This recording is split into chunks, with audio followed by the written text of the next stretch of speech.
Crap. Let me see if I can get you. Okay, I got your camera back on. Are we back? Hold on, let me refresh this chat here. Are we back? Type something, everyone. Type something, will ya?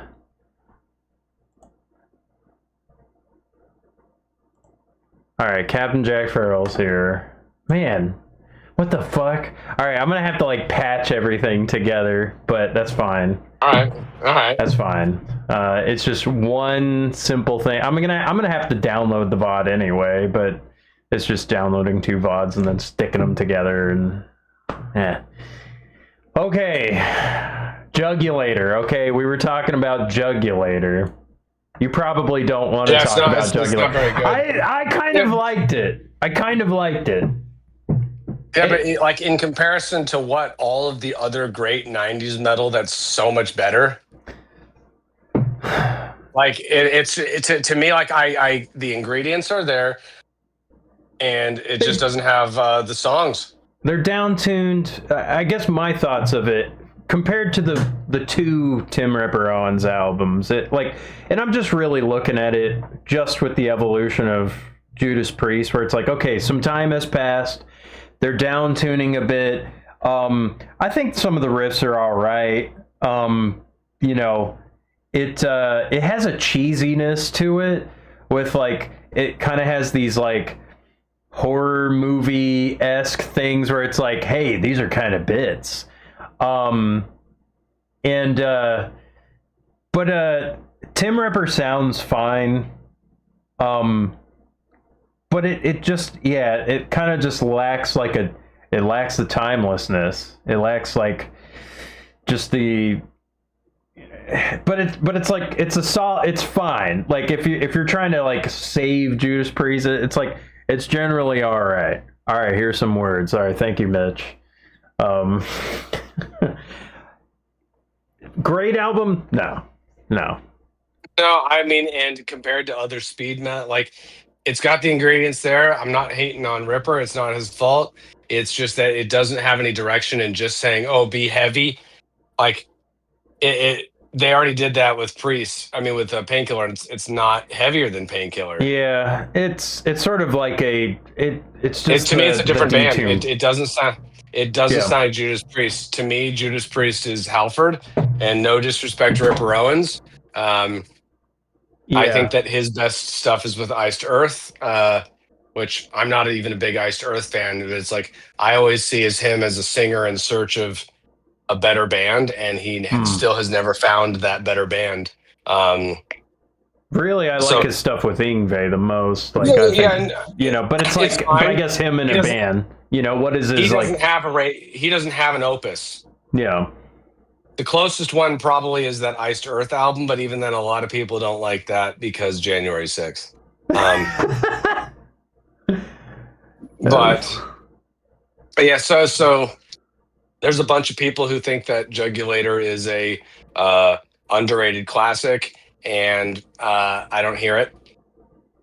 Especially just compared to all of the other speed metal, and like the '90s. Like had tons of great death metal, but it's not even as good as like in terms of mainstream metal. Like I'd rather be listening to the Pantera shit around the same era. Yeah. So yeah. I mean, it's better than fucking Metallica's Load, but you know, it's not. There were not a lot of legacy bands that in the '90s were doing great shit. Most of the great '90s bands were death metal and black metal. Yeah, it's like, okay, we're trying some different tunings. We're trying these little, you know, spoken word bits. I just didn't like any of those. It's just very cheesy. It's tacky. Too many intros. Too many intro things. It's long. You know, it doesn't really have like a singable solo, I would say, where it's like, oh, you know, I think like the playing is fine. Like the rhythm section is fine. It's just, yeah, it's better than the next Ripper album for sure, which like took a while too. like in the 2000. What was that one? I can't even remember it. I can't remember the name. Demolition. Yeah, it sucks. Yeah, this album, this album, it's so. I mean, I told you got to listen to Cyberface. If you want to Cyberface listen, sucks. if you just want to listen to like this industrial type of metal, just listen to White Zombie. Yeah, White Zombie's better. yeah. It, Like, 'cause with all this I'm stuff, just if they looking would at have just they're late. They're always late, and because they took too long, like they took so many years to like make this stuff, like it wouldn't hurt as bad if like the other, they made like if the material sounded like Ram It Down, then with Ripper Owens over it, they'd be having a great time. yeah, it's too like the guitar's tone is not great. It's like I appreciate that they're trying stuff, but like some of these songs are too long. Tim Ripper Owens is not doing these ballads that are like really that interesting to me. There's all like I guess like what Priest is like would pretty much, and it's like no surprise, like Priest is Halford writing about his gay crushes, and there's awesome music behind it, and that's what Priest is. Ripper Owens didn't really get that. It's like he's a different guy. He's a different guy. Yeah, like it's a different he's a different band. guy, but it's not about anything. It's just there's like the old Priest is not even really like, I don't know. It's like not even really like religious element to it. I mean, I guess some songs, but it's like no, but it's you're getting into the character yeah of Halford and like his Yeah. progression, and without him, it's like it just is. There's no soul in it, and I'm trying to not hate on it, but at the same time, I've given it plenty of tries, and it's the same thing with the Iron Maiden Blaze Bailey albums. Yeah. It ain't it. If it had it, people would there'd be more people. Yeah. Calling for it. Well, and it's like because I like listening to like some Sabbath where it's like, hey, the Ian Gillan album, Born Again. It's like, no, not really. That album's not. I don't see that as like, oh, that one's underrated. I don't. There's like a couple of songs, but it's like, no, there's just better Sabbath albums. Like it's been done better before. The Glenn Hughes one, it's like, oh man, you're missing out on the Glenn Hughes Sabbath. It's like, nah, not really. Machine Man, it's so long. I just find Cyberface really funny. Cyberface, do. It's so dumb. It's such a dumb song. Like, just for like I think Devil Digger is all right, but like, nah, everything is. I don't care about this. Like, there might have been like a drum fill that I kind of liked, but nah. Judas Priest is dying. Just don't love it. They are dying here. It's like if they died, yeah, they probably died. They died a couple deaths within here. When Halford left, and then even just within Ripper, he's kind of just I mean, he sort of just gets hired for stuff. Like I don't know, he's sort of the he owns a bar, and he's happens to be a great singer, and he's in a lot of bands, and he's booked a lot of stuff, and there's plenty of guitar players like that where it's like they're killer guitar players. Joel Hoekstra, he's like Night Ranger, Trans-Siberian Orchestra, and Whitesnake, but it's like I don't really know much of his solo stuff. He's an amazing player, but like he probably could do a whole lot of stuff, but it's like he's sort of like the A-tier hired gun guy to like fill in the shoes. He sounds Halford, He rocks. He just doesn't have any songs of his own to rock on. He's the ultimate fan. He is the Yeah. he is living the He's Mark Wahlberg. He is living the VIP. Yeah, he's Marky Mark. He's living the VIP package of the eternity. You know, it's like, all right, he gets to sing Painkiller probably. That's cool. Yeah, but now skipping that and going like, because remember, it's like, oh my God, he was out for so long. Sure, yeah, like 13 years or so, but it's like, that was like what, 2012, 13 by now? Like, I can remember that. Yeah. And so now, not that long of a period. And then Halford's back, and it's time 4 to years. do, Angel it's time of to do Retribution. the never ending reunion tour that I kind of think is still going on. Yeah. Angel Because of this is Retribution. definitely the last era that Okay. and now I got into Angel of Retribution when I was like 14, 15. So I got into it early, so I have fonder memories, and it was a good tour. Like the set list that they played was great, and I don't think the Angel of Retribution is a great album, but it is better than I think that people give it credit for. And the songs that are really good are really good. Judas Rising is good. Yeah, Judas Rising is great. It's like, because what it sounds like is an older Judas Priest album, but with Scott Travis on drums, giving it just a little bit more muscle. I think Demonizer was cool. I really like Hellrider is a personal favorite, and you can't go out without saying that one of the absolute best songs in the album is Loch Ness. Loch Ness, the terror of the deep.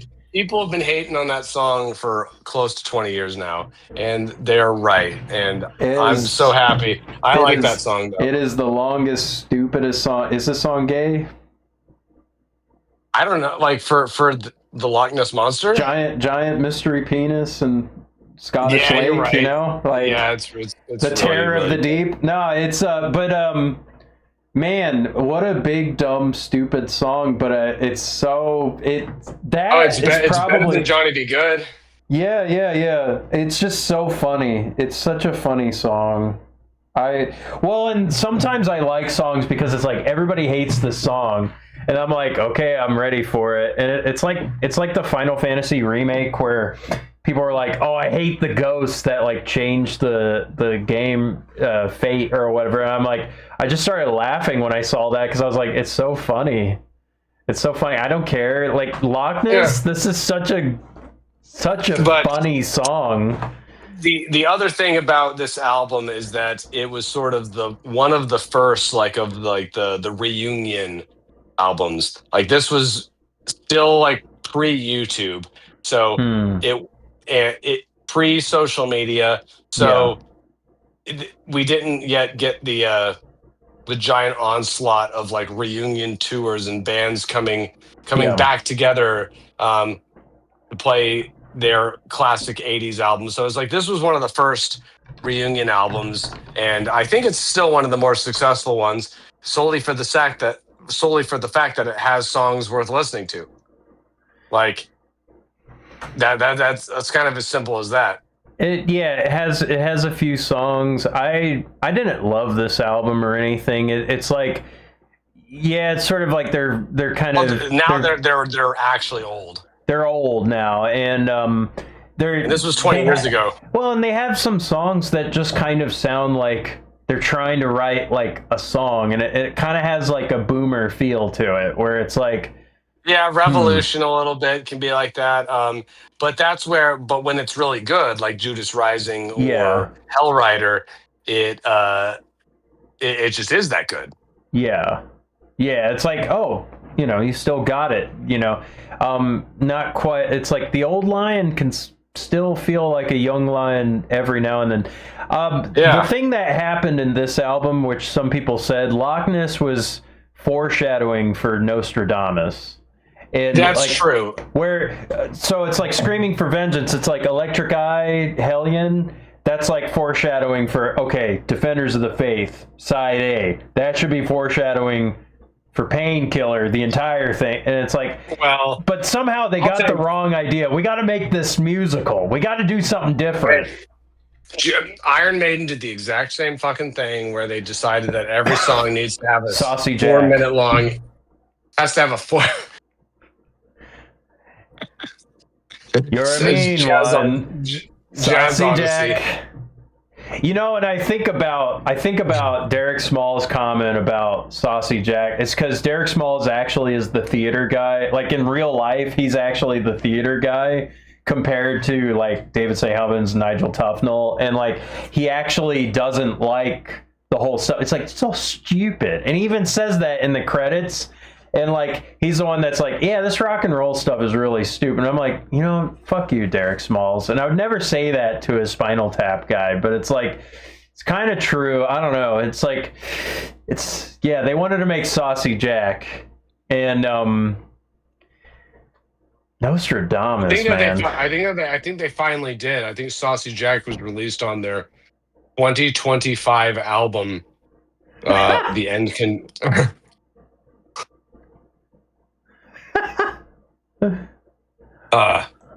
That's. Oh well, the last Spinal Tap album that came out last year was called "The End Continues." The End Continues. Yeah. This. So Nostradamus sucks, and everybody knows it, and it doesn't even suck for the reasons that like a naysayer would say. Oh, well, you don't like Concept. I'm the Dream Theater guy. I love him. The problem with the album is that it starts off really strong with 2 really good songs. Yeah, I like Prophecy and it just doesn't go anywhere. That's the problem. It doesn't build up to anything. It starts out really strong and then it interludes. Plots. And Dream Theater's The Astonishing. Like Dream Theater's my favorite band, and The Astonishing is a piece of shit. And like there are countless other great double albums. So it's like everybody. I don't know if Mitchell's down there, but like, you know, we listened to it was like a 23-minute Dream Theater song, and Mitchell was just dying to just be like, man, that song sucked. He was just dying to like, I forget which one. Seasons? It might have been something like that. I don't know. It was a very long song. It might have been that Octavarium. Yeah, might have been that. And he was like, man, this is not. I don't care. Yeah, and I love Octavarium, but I'm also gay. So, sorry. So, yeah, Rob Halford is Nostradamus. He yeah, could, and that song Prophecy fucking rules. There's cool ideas. Nostradamus. There's like weird synth stuff. It's like they got some weird like bass. Like I have the Yamaha DX7 Reface. It's just a little synth keyboard, and there is a patch on there called Wobbly Bass. And I remember I was listening to one of these Nothing songs. It might have been Pestilence and Plague, and I was like, you know what? There is this weird wobbly bass synth in there. It's like well, and it's like It is not matching any of the tempo, and it's like, well, maybe some sort of, you know, polyrhythm thing. And I'm like, it's buried in there, and I'm like, I hate this sound. It's well, and it's not loud. It's not loud in there. The song. I hate to admit it, I don't think I ever listened to this album. I don't think you're missing much, but I'm just telling you, there is a song in there. It might have been Pestilence and Plague. They genuinely tried, and they failed, and you know what? That's okay. This is not like there's no hate in here because it's not. They've loved and lost. They've been massively successful. I would have loved for this to be great. Yeah. I would have loved for this to be great, but the problem is that if you're going to do this musical theater prog thing, you have to, like, just like any story, you have to have a beginning, a middle, and an end, like a rising action and like a climax. And the album does not work on a level of like tension and building and storytelling, so it just turns into mush. And that's why it starts off super fucking strong, and you go like, hey, I think I might actually like this. And then by the 6th or 7th song, you're going, wait, is this a song or an interlude? What? And Yeah. then you realize that nothing in the album has been as good as that initial intro. So Yeah. they nailed like the intro. The curtain opens and they Yeah. go, I am Nostradamus. And you're like, Woo! holy shit, Nostradamus, what Nostradamus? Oh my God, you're here. What do you have to tell me? Whoa. And he goes, oh, all I have to tell you is that I am Nostradamus. And they go, oh, okay, well, Yeah. What's what are your you going to predict? prophecy? I will That continue to be Nostradamus until I am no longer. Like it doesn't go anywhere. And as a why didn't guy who Nostradamus like nosedive into anus? Like, I don't know. There's some kind of like Halfordism. No, there's some kind Nostradamus. of Nostradamus. Nostradamus. Yeah, like there's some Halfordism in there that could have happened, and it just. Like, you want to know what this album is great for? Why did you listen to Ripper? And it's like, oh yeah, it's kind of interesting. He's talking about Machine Messiah and this kind of thing. And it's like, no, you just didn't do it. And yeah, you just didn't. You didn't commit. Like, you didn't. Well, because it's like if you start to have people start thinking about stuff like when you're listening to the music, or it's just like in the background, or they're starting to fall asleep, like you start getting weird ideas. But it's like, I want you to tell me what the prophecy is. I want you to make me suddenly realize the world is going to end with riffs. And there are some there's some concept. beautiful sounds in there, but it's like it's not good, Well, no, they need a really, really good producer who would strip back. Because if they had made this like a one-piece album and really focused it down, it would have been okay. But the best way to listen to anything from this album is the Epitaph live album. They play Prophecy, and he comes out and he's got the hood on and he's got like a Judas Priest scepter. It's like, I am Nostradamus, and it fits perfectly. Yeah, you play the one good song and then you move on with your life. So unfortunately, Nostradamus is not going to be this hidden gem prog classic that is underappreciated. It's not. Maybe there's 20 minutes in this 100-minute thing. Yeah, the first two heavy metal songs are really good. Yeah. That's about it. I can't remember anything else. Can't remember. They probably could have done the Steve Vai thing where it's like Real Illusions was one of his albums, and he's like, well, it's a trilogy. And then Story of Light came out years later, which is like part 2. He's never done part 3. He's just re-releasing Leftovers and doing Satch Vai, and I don't know. It just fucking sucks. Or Bill and Ted Fried Chicken. Bill and Ted Fried Chicken Foot, chicken feet. Yeah. Chicken feet, Steve. But it's like, it just, they could have been like a one act or like the first part of a trilogy type of thing, or like something where it's like not 100 minutes, but if anybody maybe earned this, it's kind of like, well, you guys are old and you already sold a lot, so.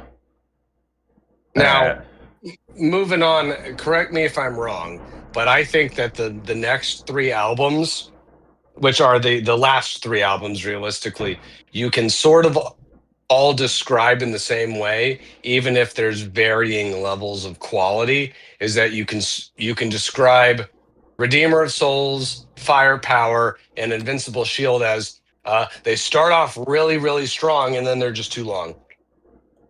Yeah, they're too long. The other thing is it's Judas Priest kind of on life support. Richie Faulkner is there now. KK is out. KK's out. Richie Faulkner is an amazing guitar player who also might be on life support due to his aortic heart is that vein. Oh, I didn't hear that. Is that new? He had some problems. It's like, how is the youngest guy in the band having the most health problems? But like Glenn Tipton, and this is a sad thing. So just call me a new Judas Priest fan, where it's like I'm discovering I'm time traveling 50 years. I'm like learning about this band, and it's like I'm sad that Glenn Tipton is old, has like Parkinson, it's like his hands just don't work. And the music videos are him just like playing one chord. And it's more like he probably is playing on Redeemer of Souls, but like he's, this is the beginning of like, it's like, okay. I think that Redeemer of Souls is the weakest, probably of these. People say it's because of the production. I've never been able to hear it. It's like, this is where I started thinking of the Tekken combo thing or Killer Instinct, where it's like, okay, when does the combo break? And it's like the first 4 songs are pretty good, and then it's like, maybe there's a song in there. Right, it just turns all into filler. I think out of all these 3, the one that is the most strong is the one that everybody thinks is the strongest, which is Firepower. Is Firepower and Lightning Strikes, good songs, but it's too long. If it was 30 minutes long, I'd think it was great, but it's not. Let me see how long Firepower is actually. The guy with the shirt that says John 5 on it, he looks like the dude that my father cheated on my mom with.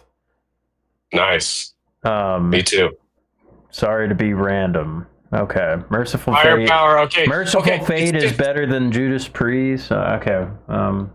You're not right or wrong.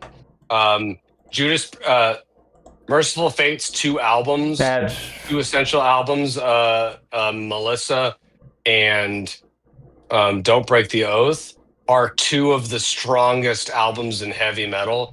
And I would contend with Judas Priest. The problem is that Judas Priest has like 12 albums that I think are at least really good. But if you told me that you liked Merciful Fate more than Judas Priest, I'd say actually I might even too, up to a point. I definitely like Merciful Fate more than I like Metallica. Judas Priest, though, has a painkiller. That's the problem. Like if you include the King Diamond stuff in with Merciful Fate, then you've got an argument. But the Merciful Fate stuff after King Diamond came back, like the beginning and like all of the late era Merciful Fate stuff is pretty skippable in my opinion. They're a 2-album band, and this is a 15-album band. But anyway, I don't want to talk about Redeemer of Souls that much because I don't think it's really that interesting. Yeah, it's not. It's not. I think it had like 4 pretty fun songs. It's like it's like, okay, you got a new guy, Richie Faulkner. That is Sword of Damocles. Was this one already being produced by Andy Sneap? No. Okay. Let me see. Well, okay, so yeah, that's Firepower, I think. Firepower is Mike Exeter. Tom Allen. Wait, no. The best thing about Redeemer, Dick Beatham. Yeah.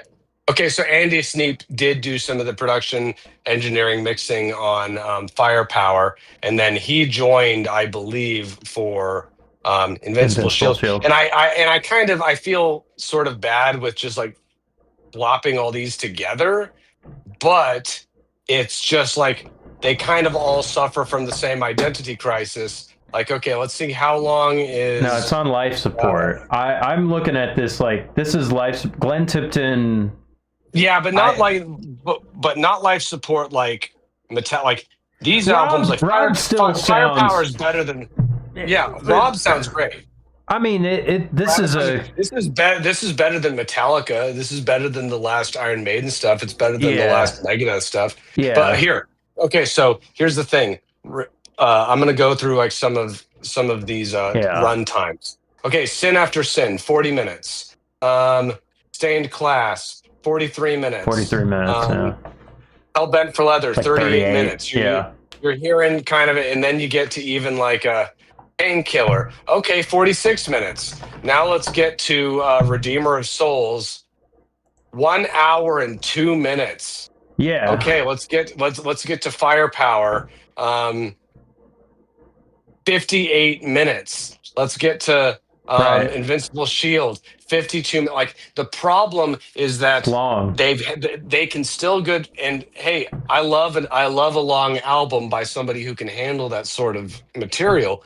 The problem is that Judas Priest Like, here's 11 songs on Invincible Shield, and if they had done the 8 best songs, I would remember them. But I can't remember this shit Yeah. because it starts out good, and then it kind of just goes like, yeah, you kind of heard the best. Richie They're not. Faulkner is really good at guitar. But it's like, it's hard to appreciate him, like, because I hear it and it's like, I don't hear Glenn Tipton. I hear Richie Faulkner carrying the band. And Sure. I don't know, for some Andy reason, Sneap's production. for some reason, it's like, I'm not, like, I just, it's a different It's band. turned almost into yeah. I agree. It's kind of turned into the Rob Halford show. And you know what? And Rob sounds great.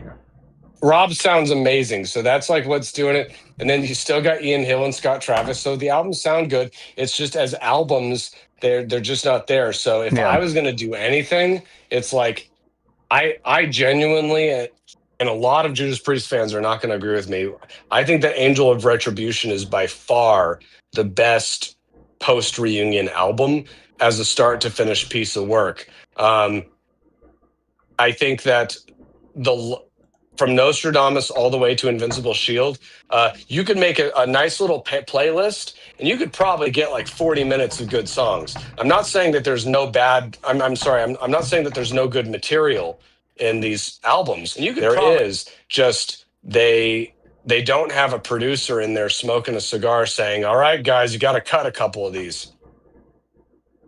That's the biggest problem. They're fat. Yeah, these are fat albums. Hey, Iron Maiden has done the same exact thing. Iron Maiden, the last couple albums are like a fucking hour long, and I was like, who has the time for that? You're not Dream Theater. You're not Pink Floyd. I'm not. If they here's the thing. If they were going to be a good band at playing long material, then Nostradamus would have done it. Yeah. Because they're better short. They had their time. I think it's and here's why British Steel should be better remembered than it is, because all that it does is just focus down. I seen Rob Halford a long time ago in his band Halford. The band was meh, but Judas Priest still shredded.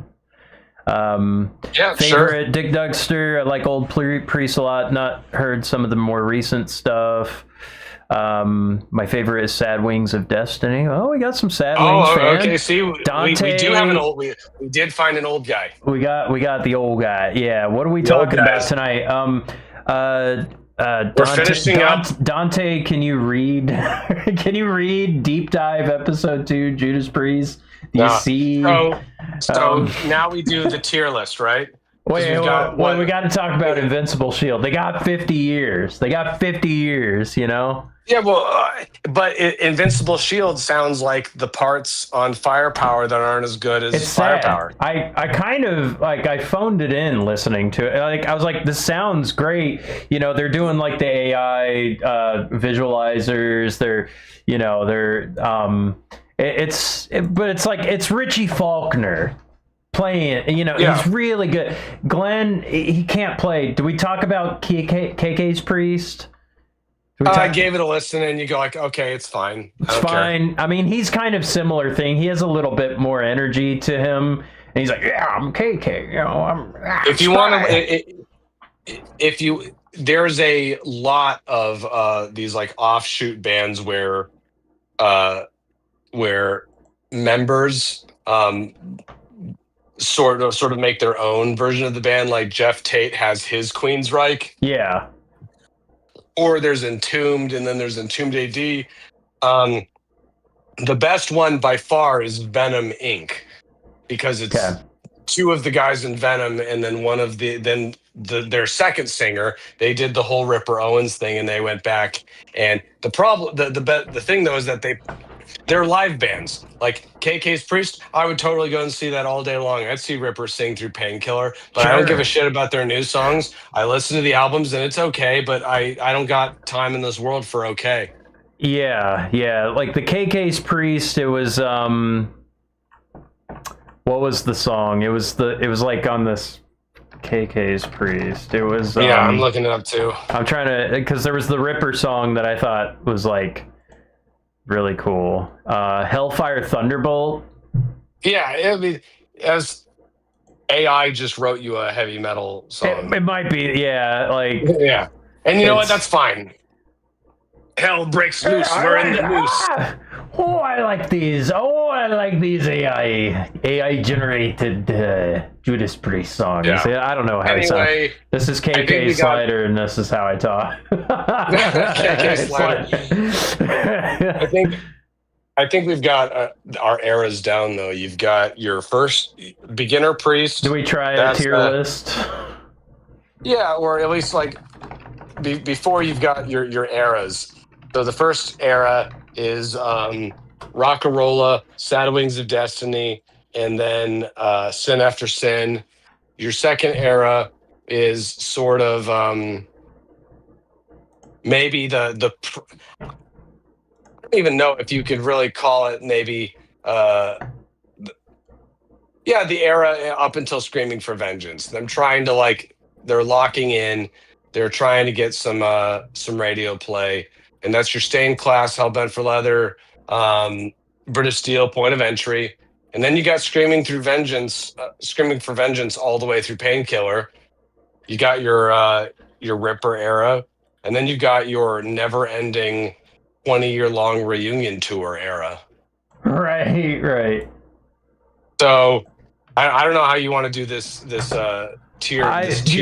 This should be like an agreed upon list, I guess, or Sure. I mean, I don't have a list in front of me. I can just give you what my opinions are. Okay, yeah, I got the tier list covering it. Hang on, let me scoot you up. All right. What is it, like S, A, B, C, D? Yeah, we just got S. I'm trying to make it right now. Let me see here. I'd like a rush tier. Can I move stuff? Okay, so let me just move everything down. We're just gonna move everything down. I know it says D. Painkiller is not a D. We're not doing this. Yeah, only Sad Wings up top. I'm sorry. Okay, Rockarola. So it's their worst album. It's their worst album, I think. Wait, is it worse than Nostradamus? Nostradamus makes me hurt, but Rockarola doesn't make me hurt. But Nostradamus is I would rather listen to Rockarola as an album without paying attention to it. But Nostradamus has 2 really good songs on it. So either way, though, Rockarola has to go up down in the bottom tier. It is bottom tier, I think. I mean, it's it's their baseline. It is 50 years ago, and it's kind of hey, you guys sucked 50 years ago. It's well, it took us 50 years to, hire Richie Faulkner. Yeah. But, to kind of preserve the band. But it's amazing achievement. No other, very few bands maintain band members quite like that. They changed drummers a lot, but it's okay. Ian Hill is the only guy who's been on every album. Yeah. And think about that, Glenn. Ian Hill just sitting in the background just playing bass with a pick. Yeah. No iconic bass line. It's just following the guitar. Not a single one. But just 52 years of just Judas Priest. Just okay, chill. so Sad Wings of Destiny. With all due respect, I don't see how you can make it. Well, first of all, I got it a B. I think because it tried something, but it missed. Flew too close to sun. Is S tier? This is just clear Painkiller. Well, is S so S tier is just Painkiller. Pretty much. Okay, that's fair. I have to call Sad Wings of Destiny. I have to give it a C. I think it's a good album, and I respect, and I actually even appreciate how much the metal community really underdogs for it. But as a heavy metal album, compared to the stuff that was coming out, or just it's not a Motorhead album. It's not a Deep Purple album. It's not Rainbows Rising. It is. If you gave me my favorite 70s rock albums, it wouldn't be in the top 100. It's good. It's good, but if you are like, they're not like these heavy metal masters yet. It's hard rock, and like this is coming around the same time as what Van Halen came out a year later. Let's put it this way. It's like there are songs to recommend from it. It's like Victims of Change, pretty simple riff. You could learn from it. There's something. No, it is fine, and it is a piece of Judas Priest history, and I respect it, and I will continue to listen to it because I enjoy it. But on its own, it does not stand up. It is held It is held by the legacy. It is the story of Icarus. He flew too close to the sun. Had good ideas. Didn't quite execute it properly. You shouldn't fly to the sun with beeswax. You can fly much closer to the sun now that we have better materials. If Judas Priest if they never made another album, I guarantee you that nobody would remember this album. Nobody remember that, or at least not in the way that they remember it now. It would be just another sort of 70s YouTube hidden gem. And I love YouTube hidden gem albums, so I'm not hating on it. In terms of quality, it is against stacked material. Yeah, it is. There are harder hitting.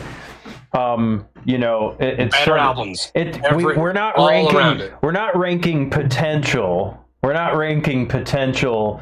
It is. And for all those people that hear something different and are like, no, Sad Wings is like the best fucking album ever. Dig Dugster loves this album. Dig Dugster loves this album. I respect that I don't hear it. What is it? He said, yeah, I'm old. I'm almost 59. Been a metalhead since before metal was cool. So he's 59. Yeah, okay, he's twice our age, Yeah, I mean, I understand that. A third more than our age, I love proto metal. But this album old, but this album came out in 1976. I was born in 1988. So it's like telling me that I couldn't understand something that was made in 2014. Yeah. I want it played at my funeral. Wow. Okay. All right. Hey, and you know what? Like I said, not hating. It's got good songs. Victim of Changes, The Ripper, Tyrant. It's a good album. There are definitely I love the performance, like the old gray whistle test. I thought that was seeing vocal coaches kind of react to it. It's like, wow, his technique is just flawless. But if you compare it to other late 70s bands, like compared to Motorhead, compared to Queen. I mean, even just Queen. Like just early Queen. Van Halen, Rainbow, Blue Oyster Cult. I think that Judas Priest sounds like a bunch of young kids who are trying to do something good, and I appreciate that underdog status. But I think that Sin and here's where the respect goes, because I think that Sin After Sin is like this is an A. Yeah, it's an A. Yeah, for sure. Now it might be a low A. Yeah, maybe low A. Lowest of the A. Good ideas. They learned how to make a song. They make some epic things. It stretches the mind. I think there's some cool stuff for like any kind of musician player. Like if you want some riffs, you got some riffs. If you want some singing, you got some singing. If you got some drumming, there's some drumming in there. It feels short. It's very well paced. Yeah. They don't put the ballad like near the end of the album. They put it like you get 3 songs to get your ballad, and then let's close this thing out with the second half. It's a very easy to listen to. Like I fell in love with this record. I fell in love with this record on the treadmill. I just put it on and I got on the treadmill, and next thing that I know, it started over and Sinner was playing again, and I was like, I'm going to listen to this again.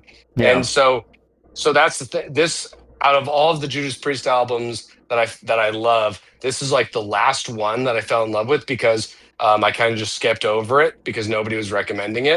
And then Yeah. when I finally listened to it, I was surprised at just how good it was. And Yeah. over the last 4 or 5 years, it's a great album. Yeah. But and I know that you're going to say Stained Class. You're probably going to say a B. I think a high A. I think it's one of their You think a best high albums. A? I think from start to finish. Start to finish.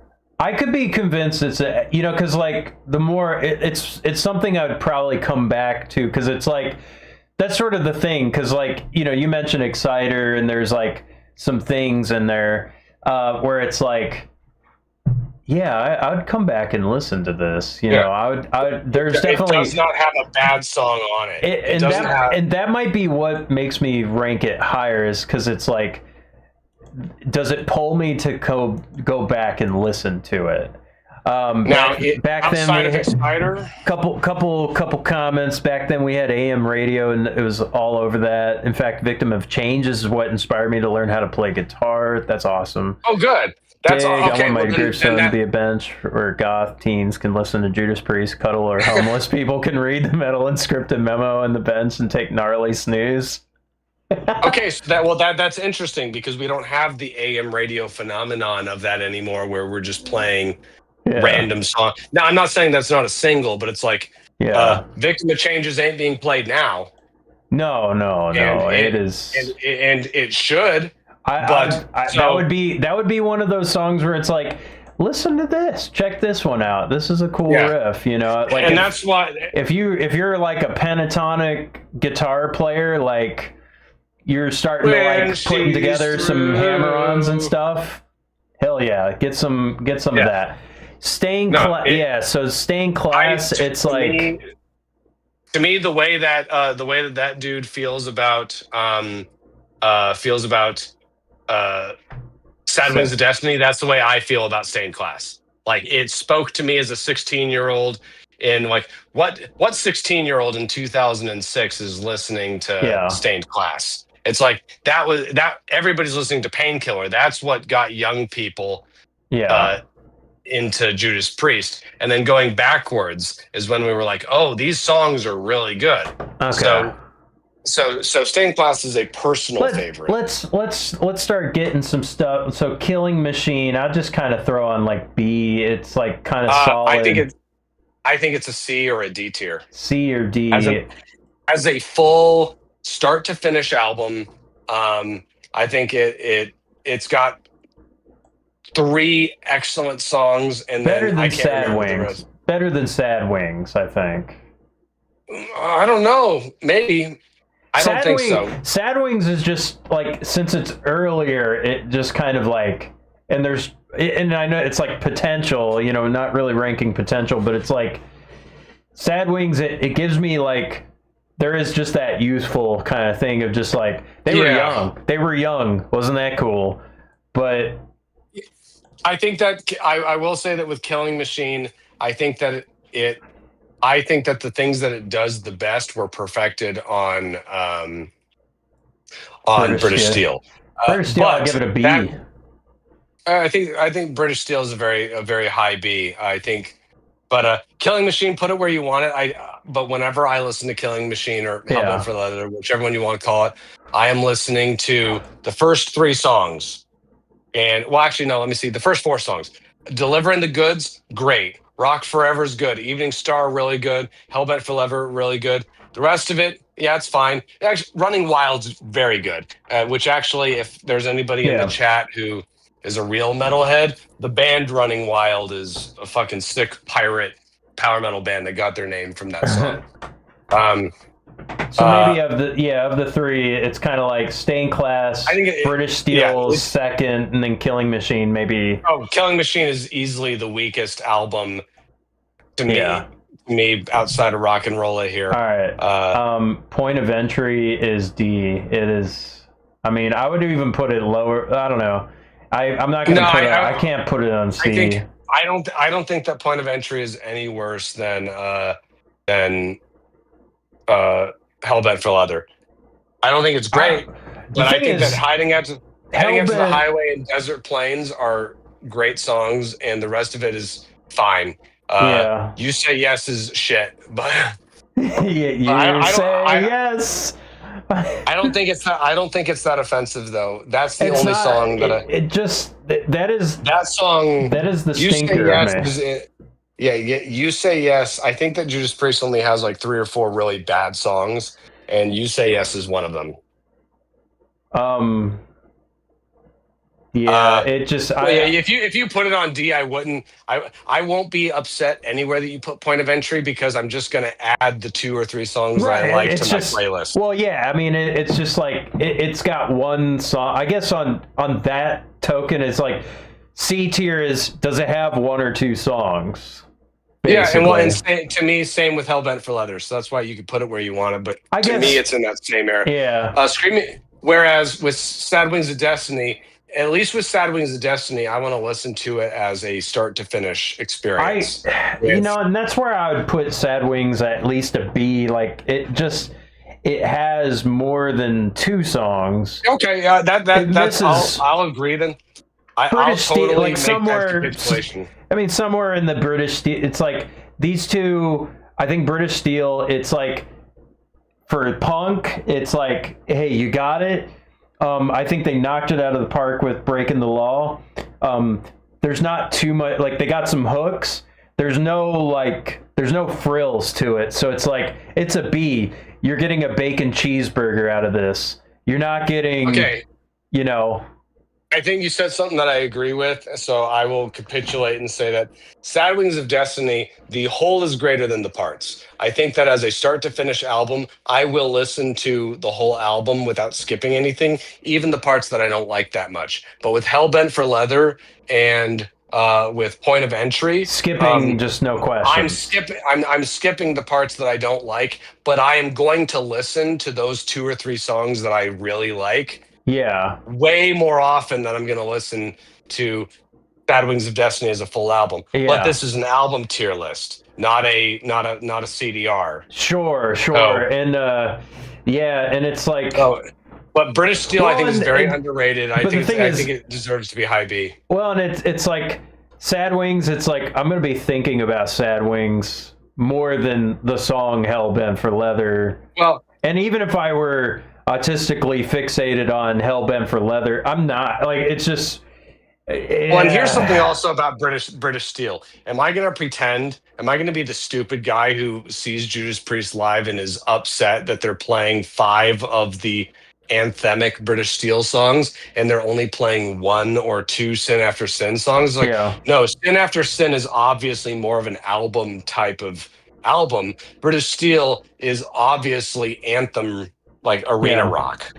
Yeah. So I like British Steel a lot more than I used to. And just kind of Judas Priest is gay. Gamer Guy 82. Yeah, we know. Yeah. Judas Priest is super gay. Yeah, you just figured this out. You just joined the internet yesterday. Shut up.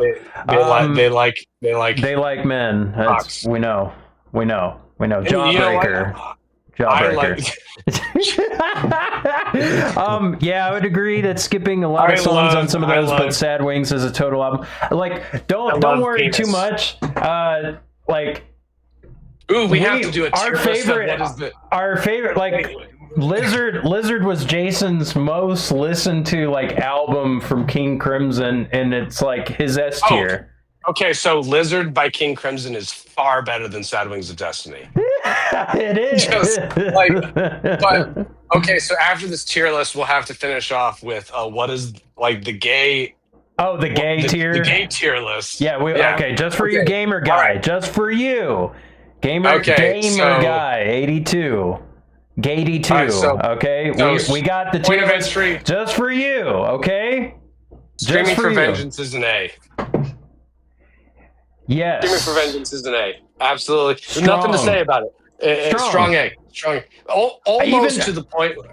Like, let's place it right there. Because I'm not. Yeah. Everybody knows it's an A, but if we talk about it more, we're gonna get tired of it. That's the problem with Screaming for Vengeance. People are tired of it. I want to tell people about Stained Class. I want to tell people about Sin After Sin. People already know about Screaming for Vengeance. Yeah, exactly. Okay. It's great. Although I will say, Take These Chains is not one of Judas Priest's worst songs, but I think that it does derail this album. Wait, no, not Take These Chains. I'm sorry. Pain and Pleasure. Pain and you're giving me I think that song derails this album. And if they took that song off and it was just 9 songs and it went from Take These Chains into Screaming for Vengeance, I would listen to it in one sitting far more often. But as it is, I kind of, I put the album on while I'm going to work. I get to Pain and Pleasure and then I turn it off. And then on the way home, I start with Screaming for Vengeance. So it's like, yeah. It is not Screaming for Vengeance is not a perfect album. It is though a highly, highly recommended great album.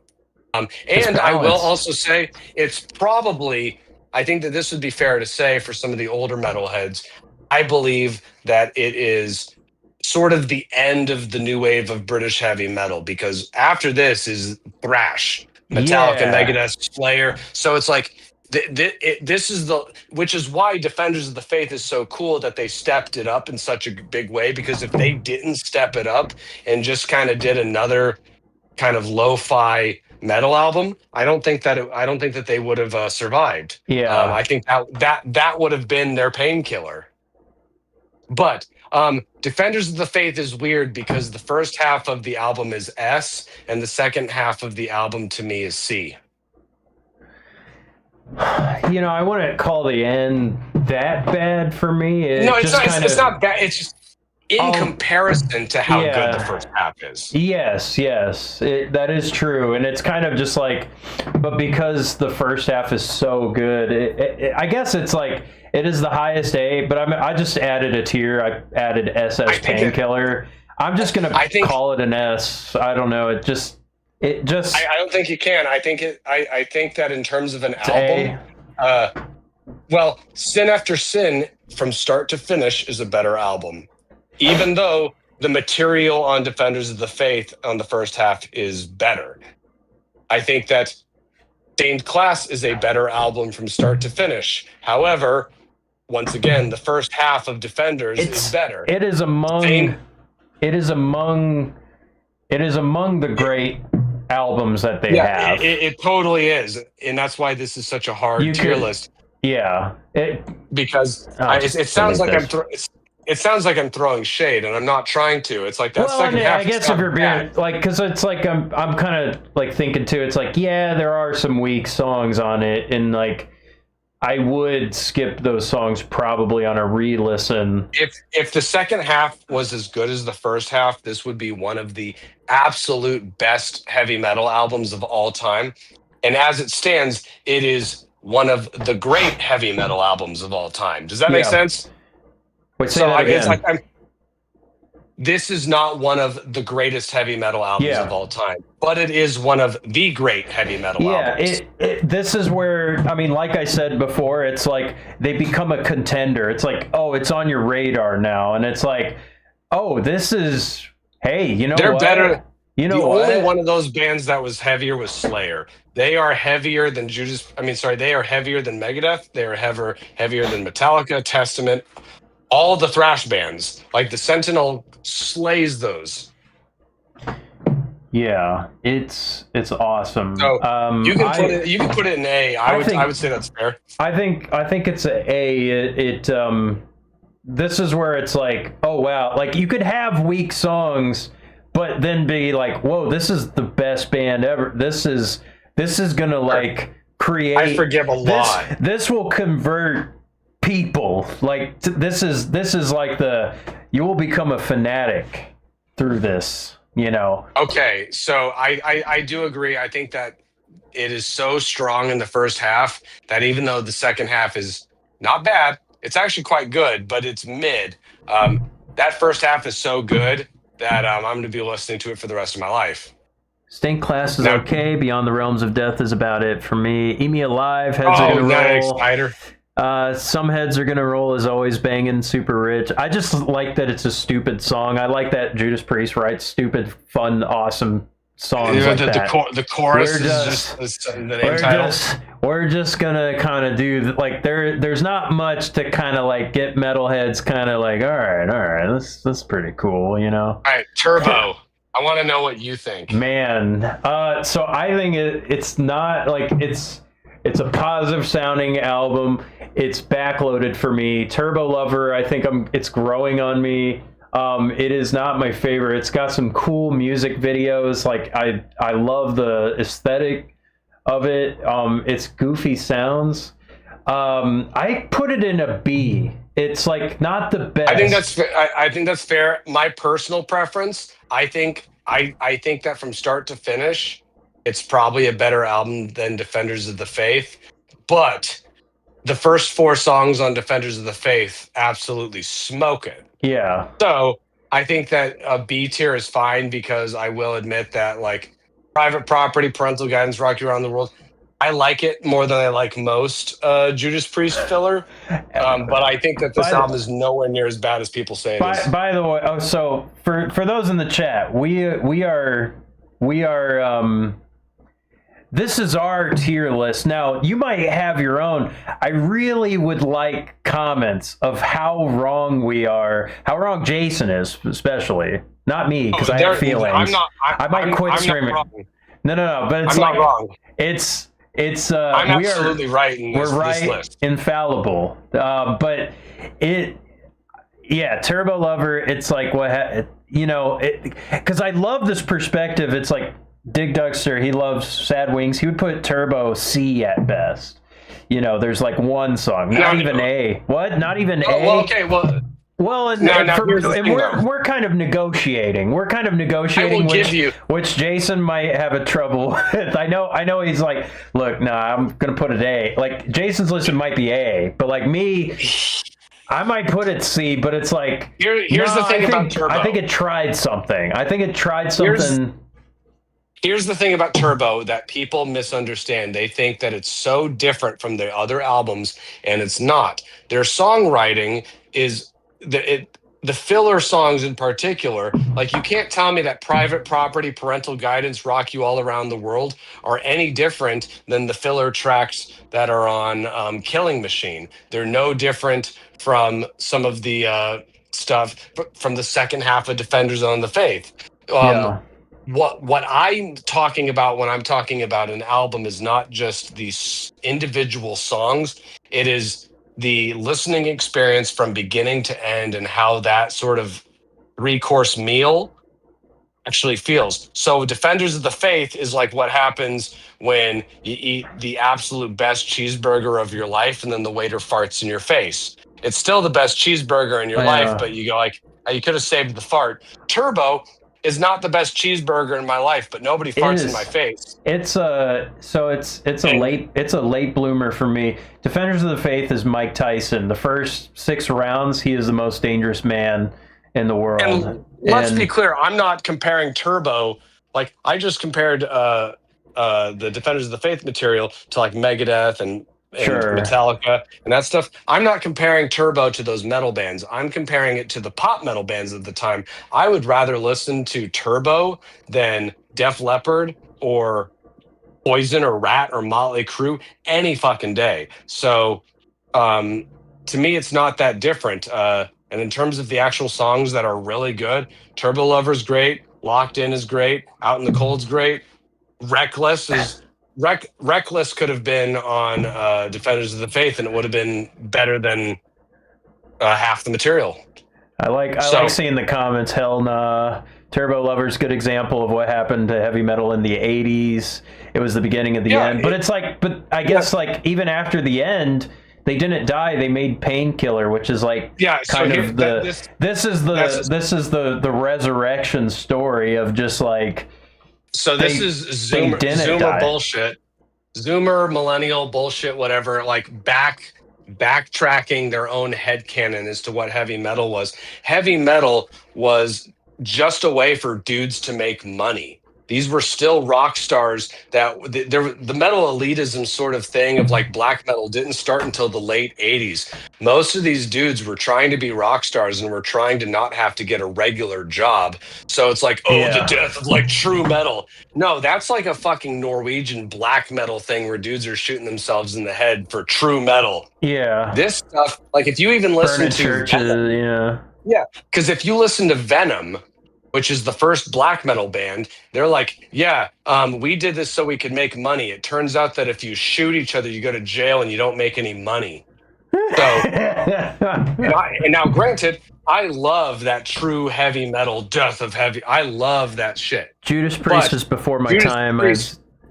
Judas Priest is a commercial band. They always were, and that's why Painkiller is such a gift, because right at their culmination, they made an extreme metal album when they didn't have to. They could have just made a fucking grunge album like everybody else did. Well, so for them to make one sort of 80s sounding album, it's like, what, you guys don't like Journey? It sounds like it doesn't sound any worse than fucking Danger Zone. I think Kenny Loggins. Well, and I guess there's like the romanticizing of, you know, kind of what these guys were doing, and like, because I mean, a lot of people, it's like, oh, heavy metal. Well, you know, it's like, well, that's sort of just, it's just a label. You know, you could call it that, but like, we're just writing songs. We're just, you know, we're making hard rock. I don't know what it's called. This is just the only thing we can do. That's like a Tony Iommi type of thing, where it's like, this is just what I do. It would just sound like me. Defenders of the Faith, I was comparing to the thrash metal bands of the time, and it was really contending and smoking them. Turbo does not smoke the thrash bands, but it does smoke the 80s hair butt rock bands.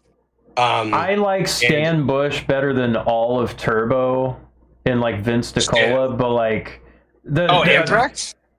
No.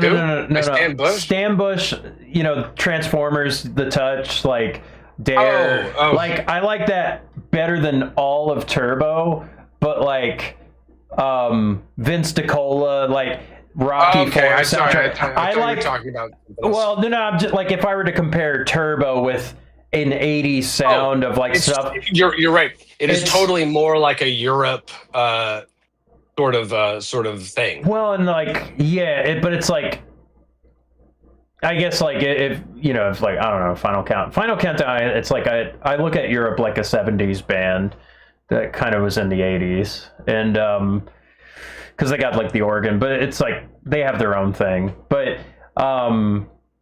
yeah, so I completely agree with people that Turbo is a product of the 80s, and it sounds like it. But what, you don't like the 80s? Like, you don't like the 80s? Yeah, I love that. Nobody would make an album that sounds like this now. And the fact that if this was their only album, like, oh, Judas Priest hasn't made an album in 5 years and they came out with this, yeah, sure, I'd be disappointed. But hey, it's been 7 months and they came out with another album. Yeah. And it's different from the last one, and it's different from the... I don't think it's that bad. I think it's actually really good. And if you compare it to, like, if you're a fan of like Separate Ways by Journey. Okay, yeah. This is just an entire album of Separate Ways by Journey. Yeah. Like, that's where this album really lies. It is an 80s butt rock album. And if people really don't like 80s butt rock, this is not going to convince you. But if you're the sort of person who's saying that like Def Leppard's great, Sammy Hagar Van Halen is great, Van Hagar Extreme is great, the songwriting in this is far superior to that. And it's gay. I like Extreme. I like Stop the World. You know what? Turbo is an S tier. Gary Sharon, Turbo's S tier, SS Painkiller tier. No, but just for some people that might not know Judas Priest, I mean, this may be like, hey, you want to get into an album? Like, there are like certainly eras. It's like Sin After Sin, Stained Class, Defenders of the Faith, all solid. Painkiller is like a have to listen to. You have to. And Turbo. I found Turbo in a discount bin for $5, and I bought it, and I was like, "This is fucking great." So, what do you want for $5? Yeah, you could, you definitely could spend worse money. I think it's a great album. Okay, so Turbo, Ram It Down is next. Well, you put Turbo in B, didn't you? I did. I think that Ram It Down is inferior to Turbo, but I do think it is very good. I would say probably B tier as well, low B tier. Well, and it's like I would find myself coming back to listen to the Sentinel. Ram It Down has good stuff. I just put it in the B tier because I can't really remember it. I remember liking it. I remember not liking everything. I think it had that same problem of starting out good or kind of being a little bit mixed, and then The first 6 songs are great. yeah. And then Ram It Down, all like this is a wonderful, wonderful album if you want to go pump iron like Arnold Schwarzenegger. I could be convinced to go back to listen to Ram It Down. Like if I were to just go like in just terms of metal and stuff, I would put Screaming down and I would put Ram It Down up and just kind of like this is just. You're right, because Screaming has the songs, but the problem is that Ram It Down has the production. And whenever you're doing something like lifting weights, you want that vibe and feel more than you're paying attention. So this is a wonderful album to work out to. Like, would it be like just Screaming for Vengeance is the high B, better than British Steel? I think Screaming for Vengeance has earned its A slot. It's just. Okay. Despite what my personal day-to-day opinions are, because I come back to it. Yeah, it's like for now. Again, like I haven't memorized these songs. It's kind of like it's like an initial feel. Jason, if you ask me, I've listened to Turbo start to finish way more times than Screaming for Vengeance, start to finish. Just because it's that easy to listen to. But I'm not going to deny that Screaming for Vengeance has its place at the top because it just is that good. Yeah. It's so good that I don't have to have personal feelings about it. I don't have a personal connection to it as an album. My personal connection with it is from the songs taken and putting in like Guitar Hero or put in Vice City. So it's kind of like more weighing just like heavy metal influence. Like Screaming for Vengeance just is, I mean, it's just, right. They got the recipe right. Who am I to say that they don't know how to make a Big Mac? It's like the Big Mac's the Big Mac. You gonna change it now? They got they got a Happy Meal in there. They even gave you a cool toy. It's you got a Ninja Turtle. Ram It Down is like the third or fourth of their albums where it starts off super strong and it dies off on the second half. And it makes it sound like it's a weaker album. And it's not even that it's that weak. And if people in the chat say that they like Ram It Down more than they like Turbo, that makes perfect sense. Yeah. Because it sounds much more in line with Defenders of the Faith.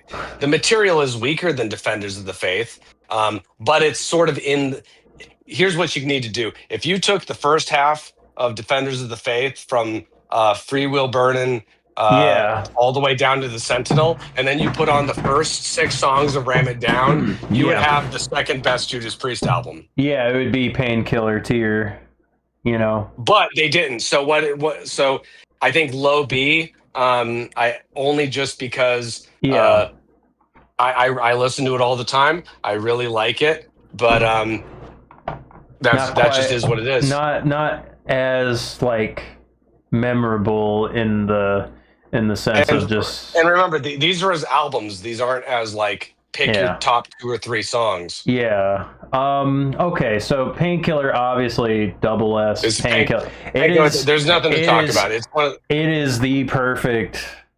Like this is the best. If you don't know anything about Judas Priest, go listen to Painkiller. The only albums that I can think of that are more metal, that are like better. And I know the guy brought up Merciful Fate earlier, and I respect that recommendation. But Painkiller is better than Melissa and Don't Break the Oath. However, those two combined, pretty darn great. As a singular album, the only heavy metal albums that I can know of that just on their own are just these monoliths of no frills. There's only 2 or 3. There's Cryptopsy's None So Vile, which is a death metal album, so people who don't like death metal aren't going to like it. Maybe Ride the Lightning. I'm not even the biggest Metallica fan anymore, but I can't deny that album is almost perfect. But in terms of just what metal represents, scaring hoes, not capitulating, no ballads, like just balls to the wall. Like if you're gonna call A Touch of Evil your ballad, all right. Okay. Yeah. That's Yeah, like sure. it barely even slows down, and It's just right. Okay. Right. So to me, uh, Judas Painkiller represents the just unabashed gaiety of what heavy metal should be. It's completely unapologetic. It's not even trying to be cool. It is all the things that you thought were cool when you were 5. You were right. Yeah. Yeah. You were right. Yeah. All the lessons learned, and it's like, hey, it's over, but actually, this is the best thing, and your kids will like it.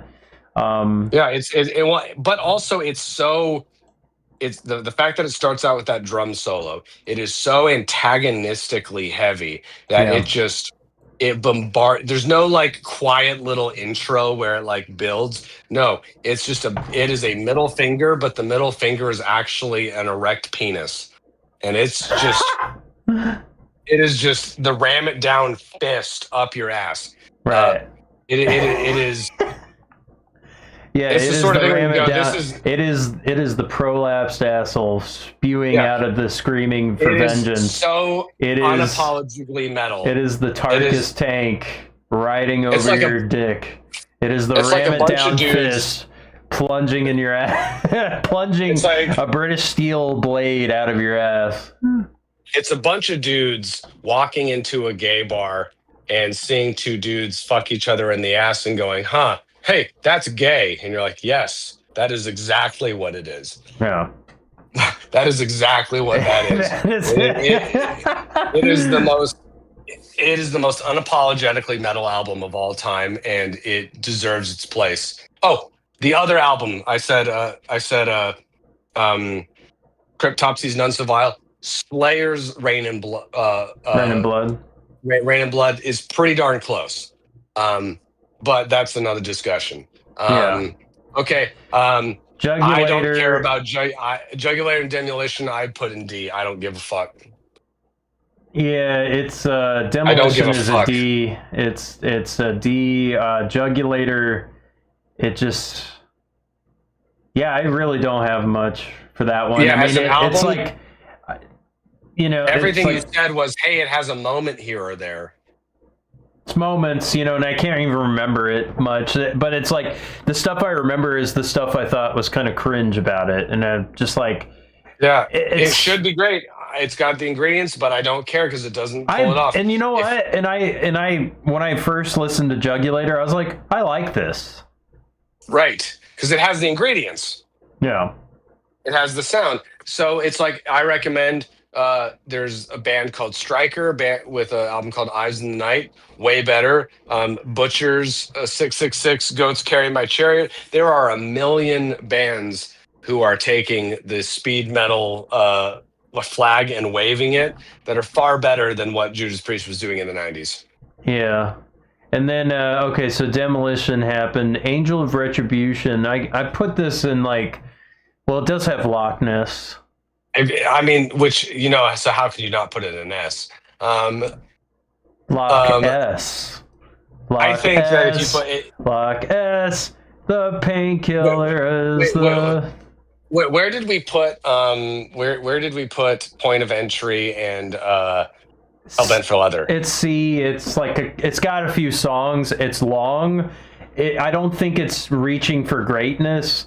I think it has a few songs. I think it's safe. I think it's a high C because there's nothing bad on it. But like you were saying, even the best moments. It sounds old, but I don't really like the old sounding stuff as much because it's like these sound like older men kind of getting old.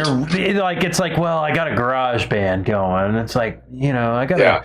Hey, well, that's why. Hey, you want to? I'll give you a nice. I'll give you a bottle of Coke. It's a Mexican Coke. My fridge is broken just enough that it gets a little ice chips on the top of the Coke, and it's like that is pretty cool. And it's like, yeah, but there's a weird smell coming out of it, and it's like, Yeah, okay, we have to practice in here. Okay. Yeah, so I'll agree with you. I think Hellrider is one of their best songs.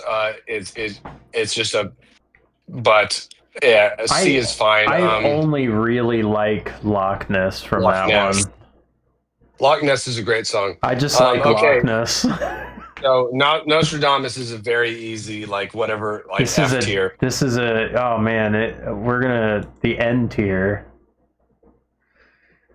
Yeah, I think we can get these ones really. I think Nostradamus It's is their worst album. I don't even they don't even have Invincible Shield. They don't have well there is Redeemer. It's just like Redeemer Souls D, Firepower C, C. Invincible Shield. Somewhere. What's in the middle? What's in It's between somewhere C and D? it's CD's nuts. C D's nuts. I think that's kind of it. So That was what? pretty easy. So what do we got from top to bottom? Well, it's like hang on, let me move this.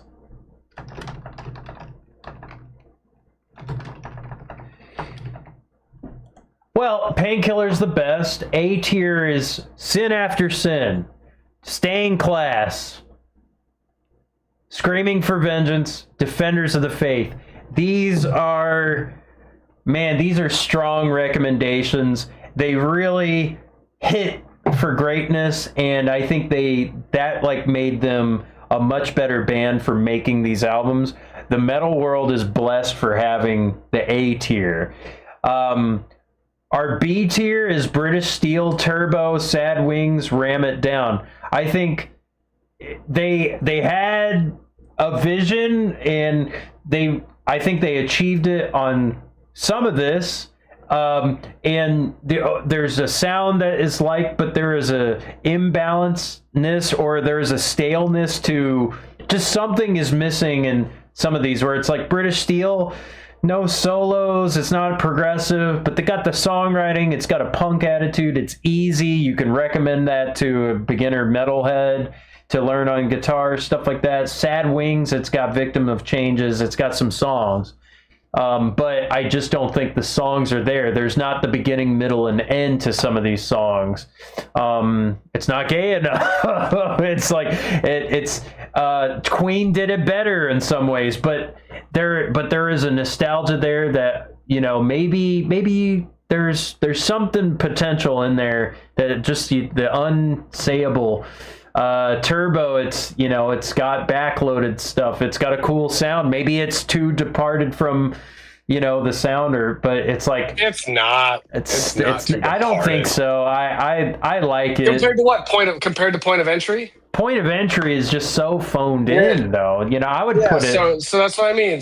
But it sounds like Judas Priest. Sounds like Judas Priest, but it's tired. It's like 12 tired. Right. I mean, it's like 8 tired songs. Turbo is the gayest Judas Priest album, and it deserves respect for that. Amazing music videos, though.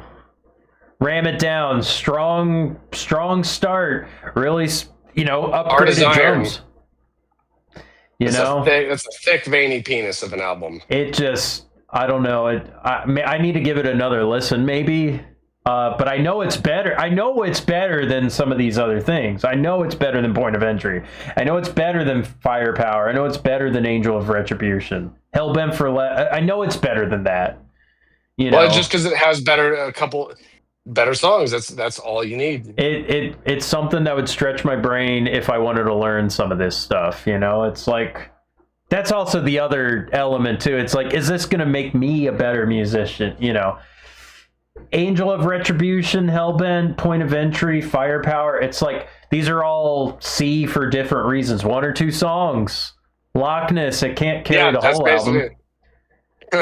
Like Point of Entry, it's like Desert Plains, Solar, whatever. It just not there. Firepower, it's like Richie Faulkner is great at guitar, but like it's kind of it's too long. It's too long. Too long. Make 7 songs. Make it 38 minutes long, and I would think it is a perfect album. Yeah, maybe. But it's like a lot of these could be like perfect albums. Like they could be. But they have so much filler, and sure, Judas Priest had filler before, but not 58 minutes of it. Invincible Shield is Invincible Shield because they got 50 years. They made it. They made it across the finish line. Should like salute them for like they finally got to AI. You finally got the AI, you know? It's really funny. It's funny. We'll see what they do. We'll see what they do next. It feels like the last album. It's probably it feels like a last album. Okay, so anyway, I got to get going soon. So how do we wrap this up? I mean, that is Judas Priest. It's 50 years. They did it. I love this band. I think I have stuff I like. I'm gonna have to like go back and listen to some of this stuff. It's giving me a good baseline of just like, this is a strong, consistent band that really nailed it in everybody's ass. You know, they really super gay band. Super gay band. Maybe not the gayest band. It's man gay. Striper's pretty gay. They're influential. They are kind of late. They chase trends when they stopped chasing the trend and just made an awesome 5-year-old imagination album. That's the best thing ever. Yeah, they accidentally made the best metal album of all time on purpose. They accidentally on purpose made the best metal album ever. Accidentally on purpose. I love it. That's Curb Your Enthusiasm. Yeah. I think that's it. All right. We're out of here. All right. Peace, brother. Peace. All right. I'm gonna end the stream. I might come back and like play some things. I'm gonna have to like stitch everything up. And yeah, that is Judas Priest. Tolkien tier list, in my opinion, the only reason they're still going is KK Downing can afford his lifestyle. Yeah, you know, and it's like we didn't really rank the KKs. I'm gonna answer questions. I'm gonna like talk a little bit. Maybe, you know, this was fun. I hope this was fun. I hope this was like fun to kind of relive some stuff. I don't know how you guys reacted. Like, I mean, I read the comments. I know that we touched on like personal things. That's what I love about metal is like, it's all deeply personal to all of us. It's like you lift up this rock and like bugs are fighting. 3 species of bugs are fighting over what is better. This is gay. This is better than that. Hey, I grew up with this. Hey, this got me into this. Hey, this is cool to me because of this thing. And that's awesome. Our next band might be Primus. It might be something else. I don't know. You know, there's a lot of stuff to try and get through. You know, of course, it's like, I think, you know, we just kind of naturally wanted to do this kind of podcast format because we did this, like, we're listening to stuff. And like, I think, you know, since I've been growing my channel, like, you know, some of you guys know stuff, like you guys recommend me songs. It gets me aware of some things, and then I think these discussions, like, hey, you know what? There's a couple metal guys talking about some things. Jason's really he's really smart. He knows a ton about stuff, and like we've played shows together, and it's fun to kind of be able to do this, like you know, being able to talk with your best friend like about metal. Yeah, KK's Priest. So KK's Priest, it gave me the same feeling listening to like Firepower and Invincible Shield, where it's like Glenn Tipton is old. He's too old, you know, and it's keeping him alive. KK, he's definitely rough. He's awesome. It's cool, but like he definitely has good guitar players playing his parts, you know. But, you know, he's just kind of doing kind of the sort of his brand of Priest, you know, and it's, you know, he kind of found AI as well. It's like he kind of found his thing, and it's they're old man playing metal, and like you can be, you know, it in some ways, like we kind of joke about old men making music. It's not as cool, but like, you know what, we're gonna become old.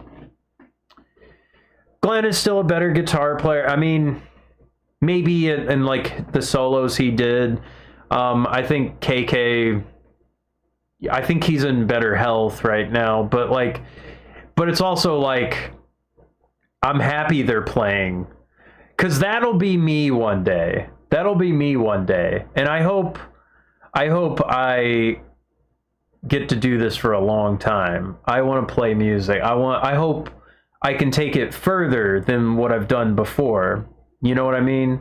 Yeah, glad they're not wearing spandex. I mean, look, the thing is, it's something me and Jason talk about. We talk about Black Sabbath's last show, and Bill Ward is like in his 80s and he has no shirt on, and he's like, and it's kind of like, we just realized Bill Ward is like such an amazing drummer, and he's old, his tits are hanging out, he's all, but it's like, he's 80, he's sweating, and it's just like, that's a beautiful man playing drums.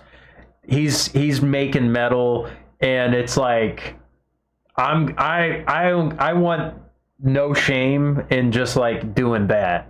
And like, it's like, dude, Grandpa is out there playing metal with no shirt, and like, he doesn't care. He doesn't care how he look. Like, that's what I want. Like, I want to do that, you know, where it's just like being completely authentic to what you're doing.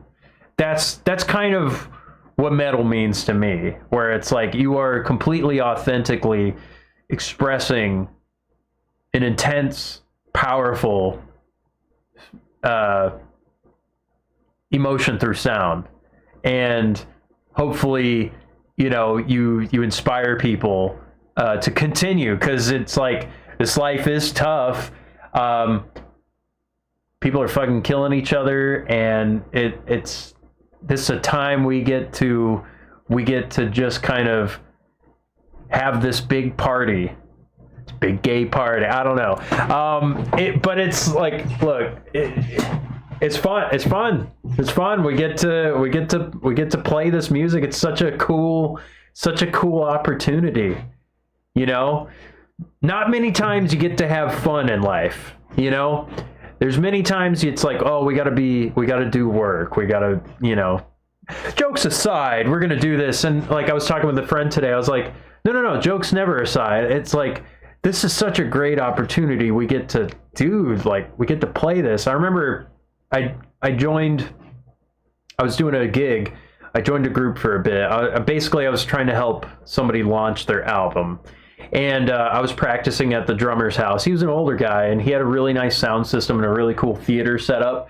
And he showed some cool concert footage to inspire us before we practice. He's an older guy, and it's like, he's like, I need inspiration before we do that. It's almost like having like you're gonna bless the food. You need to have a prayer. You know, you have a little song. You know. It's in a way, it's your own ritualization. It's your own way of church to kind of consecrate playing music. And the thing is, these kinds of traditions, listening to music, sharing that you listen to music with each other, is a bonding experience. It is some way to inspire each other to continue, to have a good life, to be strong. You know, if you're having a tough time, you have a song that brings you up, you know, and you share that with somebody, and suddenly they have a better day. They are stronger, you know. It's like, this is what this is. If I live to be that old, I hope to still be playing then like I do now. Hey, you know, there's a lot of people, they don't have a zeal for life. And like, in some ways, this is a way to kind of maintain that fire. Because it's like, there's people, they lift you up. They're just nice to be around. But, you know, there's been times where it's just, I've been around miserable people. I've been around absolutely miserable people, and it's rubbed off on me. And it's like, you know, I've had times where I've been miserable, and it's like, you know what?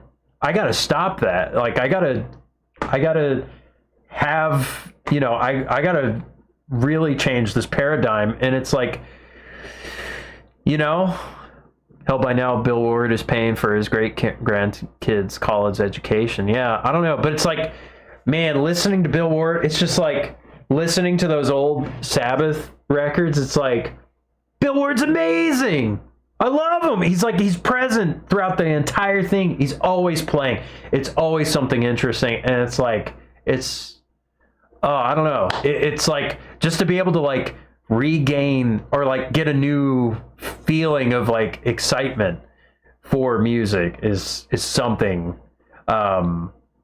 something special. You know, it's like you've listened to the same stuff before, and you know it doesn't hit quite as much, but it's like this is a way get to listen to some new stuff, and you know, or some old stuff, and it's like get to get some feelings. And in some ways, you know, we don't, you know, it's like, yeah, you know, we might be dismissive of certain elements of things, but it's like I gotta tell you, I love Sad Wings of Destiny. I do love that album. I don't think it's the greatest album ever, but I do love it because I listened to it. I watched some performances. I tried learning some of the stuff. You know, I'm like singing along, and it's like I'm like trying to put myself in 1976.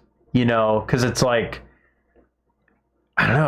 I'm just trying to imagine, and it's cool to be able to hear like you listen to it on AM radio. You know, it's like get to see that. I mean, the thing is, we take so much stuff for granted, and like, you know, just how much music there is, and I don't know. It's we live in an interesting time where, I mean, the stuff I grew up listening to, it's like it was on movies. It was, you know, movies my older siblings listened to. They had albums and CDs and stuff like that, and like. It's kind of a short period, and like technology changed, and then like Napster came, and then suddenly everything opened up, and it's like file sharing started catching on, and you know then there were different websites and YouTube, and it was all very new. And this kind of the way like people are now, there's going to be people, they grow up and maybe they only know AI music. I don't know. Like apparently, like almost half of everything uploaded is AI. I get comments here and there. Finally, not AI slop. It's crazy. We're in the greatest era of music. We live in the greatest of times. We live in the worst of times. It's like we live in pretty astounding times of just everything is available. But it's like it's crazy that like I don't know. I stream every day. I've been playing music every day. I play a lot of the same songs, but it's like I find it interesting that people are finding me and they're finding it like a breath of fresh air. I'm like, really? I'm just a guy. And it's like, wow, finally not AI, finally not this kind of thing. And I'm like, huh. So, you know, I don't know the role I'm going to play in life. I don't know the role I'm going to play or the lives I will touch. I know of lives that touch me, but this is a being able to broadcast to the world is a great power, and I intend to keep doing this. Is this anything unique or anything? I simply don't think I'm doing anything special. I don't, but I do look at this like I am working on something I want to work, and I want to express my own creative ideals and stuff like that. You know, Jason's released a few albums. I've, you know, recorded for some of his stuff, and like I'm working on my own album, and I am ready to, you know, I'm still building it. I haven't been streaming that much this past couple weeks. I had sinus infection. I got news for you. I'm almost 59. Still haven't figured out what I wanted to do when I get older. I don't know. I guess it's the, you know, I guess I could say when I was young, I you know, when I first saw guitar, I knew I wanted to play guitar. That kind of just solved it. Like right then and there is, you know, yeah, oh yeah, I'm going to do music. Yeah, just like that. Conducting on the coffee table to Fantasia. It's like I knew I wanted to do that. I didn't have music. I didn't have a piano. I didn't have piano lessons. I didn't have a violin. There was kids who were given that kind of stuff, and then hitting like 11 or 12, friends bringing over guitars, older brothers and stuff, grabbing my brother's guitar and learning some chords if I can, try to figure out tabs, and just to have a tenacity to learn and a thirst for knowledge, and just kind of being in the era of like file sharing, Napster and Kazaa and all that, like really discovered music that if I didn't have that, I probably wouldn't have been doing what I'm doing. And, it's like, I don't know. It's like, I know what I want to do though, and this is part of it, so I'm still just going to build on it. I never would have imagined people would be streaming games and music and things like that, running your own TV station from your home. That's what this is. So it's really cool. It's really cool. Kind of been rambling a little bit. I'm going to go ahead and end the stream just to make this a clean segment. And then I'm going to attach those two streams together and then re-upload it to YouTube. I'm going to do that. That'll be a little bit later. I'm going to turn on the stream again, maybe to play games, maybe to play some guitar. I need just like a little break. But I do want to end the stream. Turbo Lover is about 2 minutes. It's actually about his motorcycle, but it is funny. Yeah, we already talked about this, Gamer Guy. You missed our tier list. So, anywho. Yeah, so next band, not sure, we're gonna discuss that, and then we'll see. Funny enough, Judas Priest is not the gayest band we've covered. We've covered ELP, Emerson, Lake and Palmer, and I think the songs definitely are much, but that's a different definition, I guess. So anyway, but we didn't stream that. That was not streaming that. It just we talked about a lot of different bands, so we kind of have like unrecorded lore that we haven't really discussed. Maybe on some other day we could just talk about bands we covered before or something, but it's kind of just, it's sort of, we'll call it the Lost Scrolls, okay?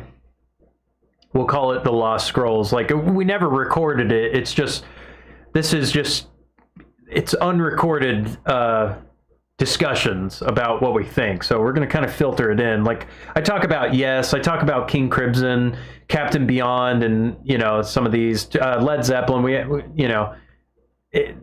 we just didn't record these discussions. So, I have a whole list of colorful bands that would make the list. Oh yeah, I mean, there's, so, anywho, I am gonna go ahead and I'm gonna raid out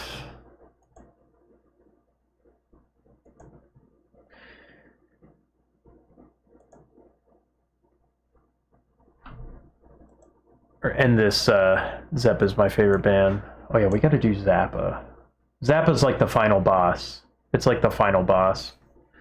One day we'll cover this stuff. This started out as early prog, like late 60s, early 70s, going over certain bands and just kind of getting context and all this stuff. But anywho, I'm going to end the stream. I will be back later, most likely.